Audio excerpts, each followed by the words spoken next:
Hey, this is Brandon with Lean on Him Consulting, and welcome to our business and brand analysis series. Let's talk about today why your business can dominate in a crowded market. Yeah, that's what I said. Let's get into it.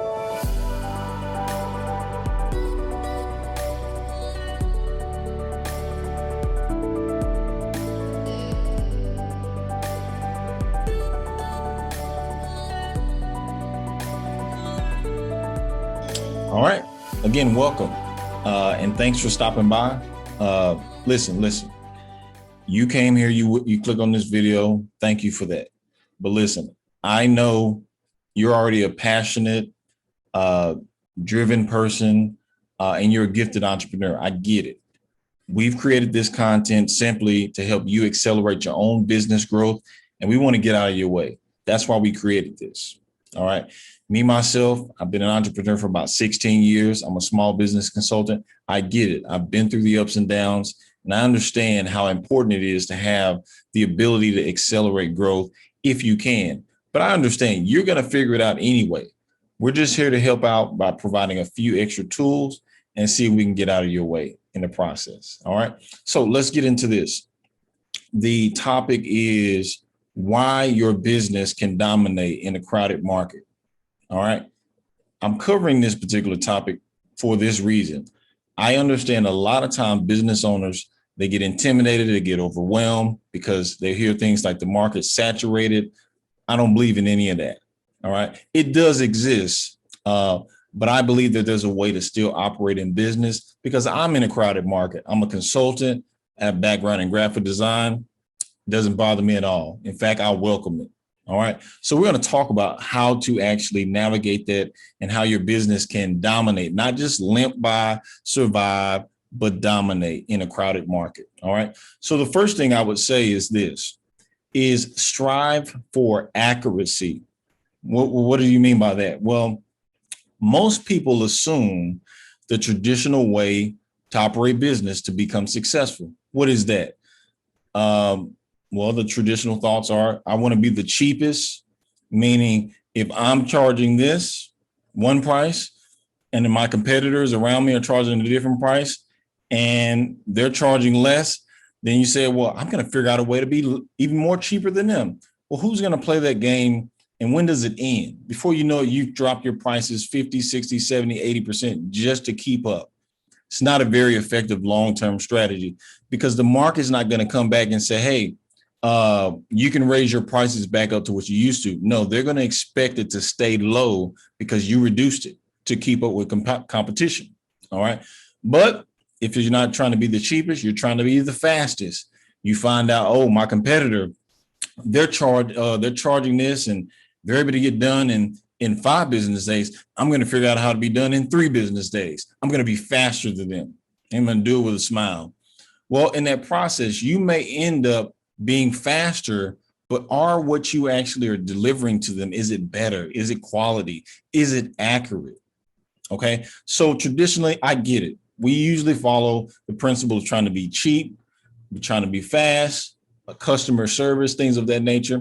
I understand it, but here's the thing. Striving for accuracy is much more important. Okay. In fact, subconsciously, whether we admit it or not, the market responds to accuracy much more than just being the cheapest and the fastest. Why do you say that? And what is accuracy? What do I mean by accuracy in the first place? Well, if I go to the doctor, do I really care about the deals that you're offering or what you can help me with? All I really want to know is I've got aches in my neck, my back, my shoulder. And I want to know, can you actually help me in those areas? Okay. That leads to the actual second point, which is strive for efficiency, which is connected to accuracy. Don't just focus on out competing your competition. Strive for accuracy with your target audience. If you're touching on the things that they actually need and focus on that, you're going to be able to stand out and dominate because they don't care about that anyway. Most consumers don't interact with the business while thinking about another. Most people don't interact with, a restaurant and enjoying the food while thinking about the other restaurant. They typically are consuming the product or service of the individual business that they're engaged with at that moment. So they're not even thinking about your competition. You are, because that's a natural thought. But if you're accurate with them when you have them, that's all that matters. Okay. So again, talking about efficiency now. Okay. What does that actually mean? Here's what I would say. And I got to be honest with you. I know you're passionate and everybody should want what you have, but let me be honest with you. You need to stop imposing your value on the market. Okay. The analogy I usually tell people, and I'll tell you this, is that if I love oranges, and I happen to love oranges, okay, I don't like the seeds, but I still love oranges, okay, and I give you an orange. Now, I don't know you, but I think it's valuable because I don't give out oranges, not to anybody. Maybe my wife, maybe a couple of my siblings, but I don't just give out oranges just to give it out. But here's the thing, it's valuable to me. I can come to you and I say, you know what? I'm going to be generous to you. I'm going to give you one of my oranges. Guess what? I've given you value to me. But what if you're allergic to oranges? Have I given you value? No. You're giving me a headache and possibly swelling of the mouth. Okay? Because you're trying to impose the value on someone. What that means is, what kind of product or service are you offering to the market? And is it compatible? Yes, compatible with what people actually want. So you can't just come up with things, well, you can, but it's not going to be very efficient. Coming up with things that the market actually wants and making sure that you give it to them in a way that they deem it valuable. Because otherwise you're just imposing the value. And what that does is, all it does is create frustration for you. You're wondering, why haven't they bought my product yet? Why haven't they bought my service yet? It's because you're trying to impose that value on them. And to be honest, it's not fair. All it does is make you frustrated. And so you're better than that. That's what I believe. Okay. So here's the thing also with efficiency. I want to hit back on this. As a client, you got to think from your client standpoint. As a client, the two things that I feel like I need are much better than the 50 things that you have to offer me that I don't even need. They're not even compatible with what I need or want, for that matter. Now, that's a little dramatic, but you get the point, right? You want to find out what people actually are interested in and make sure to service that to them appropriately. Coming up with all these different fancy packages and benefits and other services that you like, again, that's the orange analogy. Quit giving people oranges that are allergic to oranges. You say, well, I didn't know they were allergic to oranges. I just given them value. Well, you got to find out. You got to make sure, as the entrepreneur, as the business owner, you got to make sure you know who you're serving and make sure it's actually something that they're interested in. Okay. All right. So with that being said, let me hit on something else. All right. Because I'm in a good mood and I want to give away some of the good stuff today. Let me talk about also conscious versus unconscious needs. I'm kind of implying with this because sometimes you don't know what the market is interested in, but guess what? Sometimes they don't even know. Okay. Conscious need. That's something I'm aware of. I say, hey, I need new jeans, or I need this, this, and this, whatever the case may be. Unconscious needs are the things that I only become aware of when I become aware, educated on it.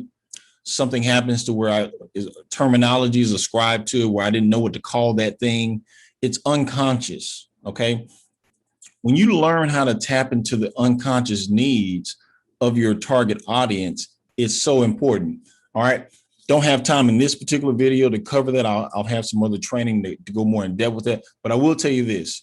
If you create a process where you can tap into those unconscious needs, two things would actually happen. As they're interacting with your business, first thing that's going to happen is they're going to identify and say, wow, I didn't know you offered that. That means that they're discovering things that you offer that they didn't know initially. Maybe on that flyer it didn't say it, but after they call you, after they visit with you, whatever the case may be, they look at your website, they say, I didn't know you offered that. Here's the second thing. They say, wow, I didn't know I needed that, right? That's the better part, right? Because now you're tapping into some things that they didn't know. They were fully unaware of it. Okay. But you want to be in a position to take advantage of that and serve them in those unconscious needs. The difference between that and imposing value is that you're trying to give them something that you're trying to make them aware that they need. And even when they become aware of what you're offering, they still don't need it. So it's not an unconscious need. You're just trying to impose value again. All right. So with that being said, again, striving for accuracy, strive for efficiency. And then I talked about the conscious and unconscious need. But the final thing I'll give you, and I won't have time to go in depth for this session. We'll save this for another training. But I will tell you this. You want to define your industry's top 10 pain points. Okay, that may be a little foreign to you. It is not referring to your internal pain points. It has nothing to do with it. I'll be honest with you. So many times when I talk to clients about this, they assume that that's what I'm referring to. It's not referring to the things that are hurting within your organization or within you personally as a professional. What it's referring to is a full picture of your scope, of your industry rather, and looking at the things that they need in comparison to what your competitors or your industry contemporaries are trying to do. And basically it summarizes by this, is that you want to know where your target audience is hurting the most within your industry. Usually you can come up with about 10 things, right? So I'll give you an example in my industry. One of my industries, graphic design. I know one of the pain points in my industry, first of all, I have more than 10, I've got like 30, but one of them is I know 70% of the time when clients come to me with pre-existing artwork, which means somebody's already designed it, and they come to me, I know 70% of the time that the artwork is done wrong. It's not based on my opinion. It's based on the ability for that artwork to translate to the market well and to achieve the outcomes that the client wants. Not what I want, but what the client wants. And by that definition, it's usually done wrong. Okay. So what can I do with that pain point? I can do a lot with that. Okay. I can create campaigns and strategy around that, all kinds of packages, because I already know that that's a pain point within my industry. In fact, we do. We built quite a few things just around that one pain point. I've got several others. What are your industry pain points? Can you think of your 10? You say, well, I'm not really sure how to think about that. You can think of it. Here's how I know that. Just think of the typical things you've heard clients, people in your industry, customers who've interacted with other companies in your industry before. What are the things that they complained about?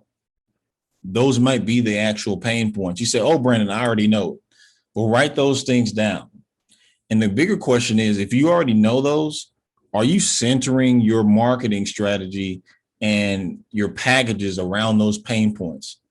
In other words, if I came to the doctor and you built all this robust equipment and machinery around fixing knees, and I come in and my shoulder hurts, why am I there?